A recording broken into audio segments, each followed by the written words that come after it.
অমরনাথ যাত্রা প্রসঙ্গে যদি কিছু বলতে বলা হয়, তবে আমার ধারণা হলো এই যে বহু নাস্তিক ও আস্তিকের মিলনস্থল হলো এই যাত্রা।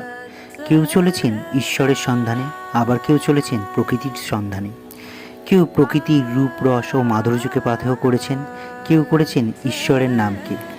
পর্বতের উঁচু নিচু চড়াই আমাদের শিক্ষা দেয় কিভাবে জীবনের চড়াইগুলিকে ধীর স্থিরভাবে পেরোতে হয়। আলটিমেটলি যখন শেষ পরিণতি পাবেন, তখন বিস্ময়কর চিত্তে এক বিশ্বাসের বিজয় পতাকা উঠবে, যেখানে পরিষ্কার করে আমরা উপলব্ধি করতে পারব পুরুষ প্রকৃতি বা মহাদেব ও পার্বতী কেউ আলাদা নন, কেবল ভিন্ন রূপের প্রকাশ মাত্র। অমর তীর্থ অমরনাথ যাত্রায় অমরত্ব পাওয়া যায় কিনা জানি না, তবে যে অভিজ্ঞতা সঞ্চয় হবে তা অমরত্বের থেকে কম কিছু নয়।